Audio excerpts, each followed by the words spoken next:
Bugün Atnaның шимбе көне эфирдә Атна яңалыклары студияда Әлфинә Хуҗина, исәнмесез? Яңа yol итү урыннары, берсе төзелә, берсе булачак. Мәктәпләр һәм югары уку йортлары яңа уку елына әзерләнә. Яңа эш урыннары бар, күпләп бүлү үзәге эшли башлады. Хәзер яңалыклар турында тулырак. Бер атнадан Алабугада тагын бер сквер барлыкка киләчәк. Кайчандыр бу урын буш торды, хәзер биредә куаклар һәм агачлар утыртыла. Барлыгы 700-гә якын куак һәм агач. Эшчеләр агачларны утыртуга керештеләр инде. Алар арасында шомырт, миләш, имән, юкә агачлары бар. Хәзерге вакытта скверның үзен төзү 80%-ка төгәлләнгән. Автомобильчеләр урамындагы йортлар арасында булачак сквер Алабугаларның тагын бер яраткан урыны булачак. Инде бүген үк аның нинди булагачагын күрергә мөмкин. Биредә брусчаткалы җәяүлеләр юлы, асфальт юллар барлыкка килде. Электр шелтәрләре сузылды. 2,5 гектар мәйданлы яңа паркны 200-гә якын фонарь яктыртачак. Яшелләндерүчеләр куаклар һәм агачлар утырталар. Биредә барлыгы 700 төп агач һәм куак булачак. Күргәнегезчә, эш җайга салынган. Бүген соңгы эшләр бара. Шушы көннәрдә брусчатка, асфальт салонын төгәллибез. Төрле фигуралар монтажлау башланды. Төзекләндерү эшләре бара. Куаклар утыртыла. Тирә-юньдә агачлар утырта башлыйбыз. Эшне 10-12 августта төгәлләргә җыенабыз. Объект төзелешенә 100-гә якын кеше, 15 берәмлек техника җәлеп ителгән. Безнең сквер 80%-ка әзер. Брусчатка җәелгән, кара туфрак җәелгән, куаклар утыртабыз. Тагын 5 көннән килсәгез, бу шәһәрдәге иң матур сквер булачак. Сквер республиканың иҗтимагый киңлекләрен үстерү программасы ярдәмендә төзелде. Барлык эшләргә республика казнасыннан 56 миллион сум акча бүленеп бирелгән. Инде муниципалитет хисабына парковка урыннары төзелә. Алар скверның ике ягына урнаштырылачак һәм 80 машинага исәпләнгән. Әлфинә Хуҗина, Айрат Шәгәлләмов, Атна яңалыклары.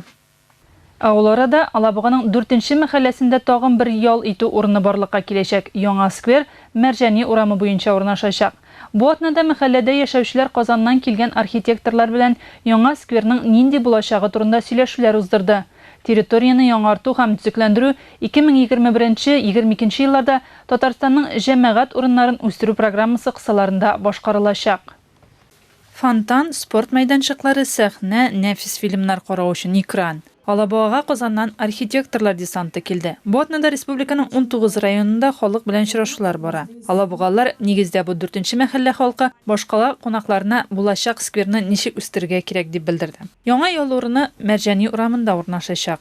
Тот, который находится за вашими спинами, это сквер по улице Мәрҗани, будет реализован в 2021-2022 году.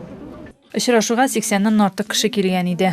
Иң элек алар зур булмаган төркемнәрдә эшләделәр. Аннан фикерләрен барлык кешегә җиткерделәр. Мисалга, беренче өстәл артында утыручылар алар нигездә өлкән яшьтәгеләр иде. Бу урында спорт белән шөгыльләнү территориясын булдыру ягында. Спортивную, но не сквер, универсальную. Без спорт мәйданчыгын булдыру ягында. Бу универсаль тренажерлар, йөгерү сукмаклары, ял итү урыннары. Әниләргә утырып ял итү өчен утыргычлар кирәк. Алар белән янәшә урта яшьтәгеләр утыра иде. Күбесе булачак сквер белән янәшә эшли. Мисалга, балалар бакчасында. Әлеге территория яшьләр арасында бик популяр булды. Ул вакытта җиһазландырылган спорт мәйданчыклары шәһәрдә юк иде. Биредә олысы да, кечесе дә футбол уйнарга яратты. Мы хотим, чтобы здесь было несколько объектов. Без биредә беренче объект булса иде дибез. Бу футбол, баскетбол кырлары, балалар мәйданчыклары, зур экран, сәламәтлек сукмагы, каенлыкта әниләр өчен утыргычлар кирәк. Биредә үз проектлар өстендә 10-нчы мәктәп укучылары эшләде. Алар бу урында фонтан булса иде, төрле һәйкәлләр һәм тиреп шмак та яхшы булыр иде диләр. Мне конкретно нравится идея с живым уголком. Минемчә, тиреп шмак ясасаң да була. Мисалга, Яршаллыда Җиңү паркында тиеннәр бар. Рәсемнәр ясар өчен мольберт та булса әйбәт булыр иде. Менә шулай һәр өстәл архитекторларга үз вариантларын тәкъдим итте. Алар исә 2 атна эчендә булачак сквер проекты өстендә эшләячәкләр. Прекрасная организация, прекрасные люди, инициатива. Бүгенге очрашу бик яхшы узды дияргә була. Без бик яхшы проект килеп чыгар дип өметләнәбез. Бик күп тәкъдимнәр бар. Аларның барысы да кызыклы.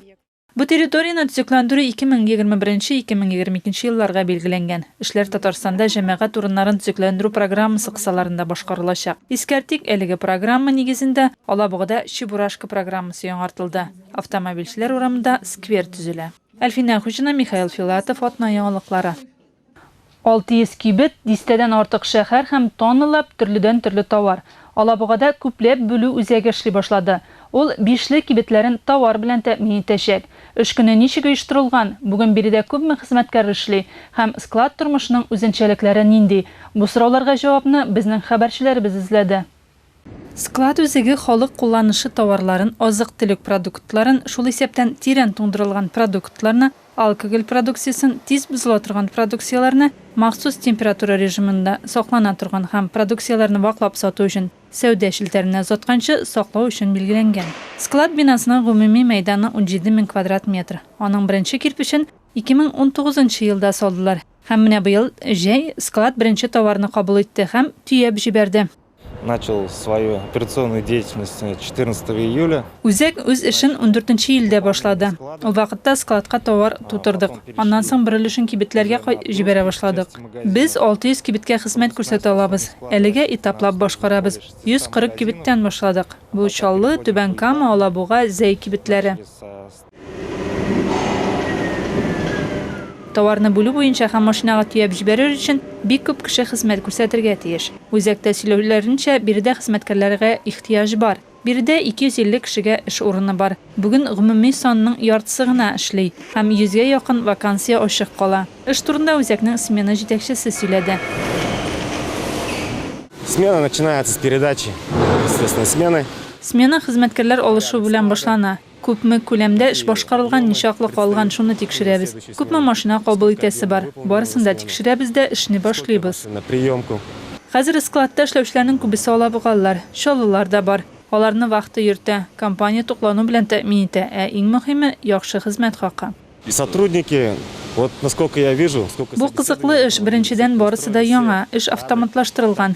Киләчәктә карьера төзергә була. Эшкә килгәннәрне бигрәк тә шунсы сөендерә. Хәзер компания складка эшләү өчен хезмәткәрләр җыя. Бу көздә биредә тулы куәткә эшли башларга җыеналар. Әлфина Хуҗина, Максим Бигашев, Айрат Шәгәлләмов, Атна яңалыклары. Алабугада яңа полилингваль мәктәп ачылуга әзер. Шәһәрдә 1224 урынга исәпләнгән Адымнар Алабуга полилингваль мәктәбе проект документларына туры килү турында бәяләмә алды. Бу хакта Татарстан дәүләт төзелешен күзәтү инспекциясының матбугат хезмәте хәбәр итә. Белем бирү учреждениесе энергетика нәтиҗәлелеге һәм капиталь төзелеш объектының исәпкә алу җайланмалары белән тәэмин ителешенең барлык таләпләренә туры килә. Яңа уку йорты Алабуганың 4-нче мәхәлләсендә урнашкан. 4 катлы мәктәпнең гомум мәйданы 24 625 квадрат метр тәшкил итә. Бинада кече һәм өлкән сыйныфлар өчен блоклар, ашханә, бассейн, медпункт, спорт залы, уку залы бар. Китапханә дә бар. Укучылар өчен кабинетлар, заманча җиһазлар, бу яңа парталар, интерактив такталар, проекторлар белән җиһазландырылган. Шулай ук мәктәп территориясендә спорт белән шөгыльләнү өчен мәйданчыклар, төрле чаралар үткәрү өчен иҗтимагый зоналар бар. Адымнар Алабуга полилингваль мәктәбе Татарстан дәүләт киңәшчесе Минтимер Шәмиев тәкъдим иткән мәгариф учрежденияләре проектына керә. Әлеге белем бирү оешмасында балалар бер юлы 3 телне рус, татар һәм инглиз телен камилләштерә алачаклар. Мәктәп һәм белем алу темасын дәвам итеп. Татарстан мәктәпләре яңа уку елына балаларны кабул итәргә әзерләнә. Куркынычсызлык һәм саклану чаралары эпидемиологик вазгыятькә нигезләнеп көчәйтеләчәк. Бу хакта Мәгариф һәм фән министрлыгының матбугат хезмәте хәбәр итә. Махсус җиһазлар таләп итмәгән дәресләрдән кала барлык башка фәннәрне һәр сыйныф үзенә беркетелгән кабинетта гына үзләштерәчәк. Балалар арасында контактларны киметү максатыннан дәресләрнең һәм тәнәфесләрнең расписаниесе үзгәртеләчәк. Әлеге таләп мәктәпкә кергәндә тән температурасын үлчәү вакытына да, ашау вакытына да кагыла. Белем бирү оешмаларының эше санитар-эпидемиологик кагыйдәләрне үтәүне күздә тотып оештырылачак. Куркынычсызлык кагыйдәләре Россиянең баш санитар табибы карары нигезендә расланган. Мәгариф һәм фән министрлыгы хәбәр иткәнчә, һәр мәктәптә кулларны гигиеник эшкәртү, шәхси саклану чаралары, контактсыз термометрия өчен аппаратлар сатып алына. Дәрес вакытында укучыларга саклану чараларын кию мәҗбүри булмаячак. Ашханәдә эшләүче хезмәткәрләр шәхси саклану чараларыннан булырга тиешлеге әйтелә. Ә менә югары уку йортларында битлек киеп йөрү мәҗбүри булачак. Яңа уку елында югары уку йортларында студентларга һәм укытучыларга битлек белән йөрү мәҗбүри таләп булачак, дип хәбәр итә Россия фән һәм югары белем министрлыгының матбугат хезмәте. Битлекләрне югары уку йортлары бирергә тиеш дип билгеләнә. Моның өчен тиешле белешмә тапшырырга кирәк. Лекцияләрдә укытучыларга битлекләр кимәскә рөхсәт ителә. Моннан тыш һәр вузда көндәлек термометрия оештырылачак. Аудиторияларда һаваны зарарсызландыру өчен җиһазлар урнаштырылачак. Бу атнада тагын бер яхшы хәбәр җиткерелде. Спорт мәктәпләре эшли башлый. Бу хакта республиканың спорт министры Владимир Леонов белдерде. Спорт мәктәпләре тиешле куркынычсызлык нормаларын үтәп эшкә керешәчәк. Бу күптән көтелгән яңалык, диде ул. Министр сүзләренә караганда, спорт мәктәпләрен ачу турындагы карар Роспотребнадзор идарәсе белән килешенгән. Барлык учреждениеләрдә тикшерү узган. Алабугага килгәндә шәһәрнең спорт объектлары киләсе атнада эшли башлаячак. Бүген дәресләр расписаниесе һәм приказлар төзелә. Әлегә тренировкалар ачык һавада уза. Бүген Алабугада 4 спорт мәктәбе эшли. Аларда 2100дән артык бала укый. Балалар 22 спорт төре буенча шөгыльләнә. Алар белән 42 тренер эшли. Җәйнең соңгы ае августта башланып китте. Август сынамышларына күз салып, көзнең, кышның ничек киләсен чамаларга була. Августның беренче атнасында тотрыклы һава торышы сакланса, кыш озын һәм карлы булыр. Туман озак таралмый торса, аяз көзгә. Август яңгырсыз килсә, җылы һәм коры көзгә. Августта бәс төшсә, иртә кышка ишәрә. Августта берничә тапкыр яшен булса, көз озак булыр. Август бакчачылар өчен дә тыгыз вакыт. Яшелчәләр җитешә, аларны урнаштырып кына җитеш. Алабугалар арасында оста кешеләр күп булуын беләбез. Алар белән сезне дә таныштырып торырга тырышабыз. Мәсәлән, Алабугалы Земфира Мәхмүтова социаль челтәрдәге битендә суган үрү буенча мастер-класс күрсәтте. Суганны бәйли башлыйбыз. Алабыз беренче бау һәм өчне менә булай аркылыга куеп чыгабыз. Өчне куябыз. Все, безнең беренчесе әзер. Дальше әйләндереп алабыз. Суганның кыягын әйләндерәбез, чыгарабыз, оска төшерәбез. Все, закреплять иттек. Опять алабыз, әйләндерәбез, чыгарабыз, закрепляем. И менә шулай барабыз. По кругу. Соңнан кыякларын кисеп атабыз. Все. Бүгенгә менә шулар үстергән уңышларыгызның бәрәкәтен күрегез. Ә мин сезнең белән саубулашам, исән-имин булыгыз.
Пришло время менять резину. Но только в этот раз все будет быстрее и проще, чем обычно. Экономь свое время с интернет-магазином «Колеса даром». Все шины, диски и автотовары в одном месте. колесадаром.ру. Город Елабуга, проспект Нефтяников, дом 4. Телефон 8 987 238 51 11. Автоцентр Елабуга – это любые виды обслуживания и ремонта автомобилей «Лада» и других марок.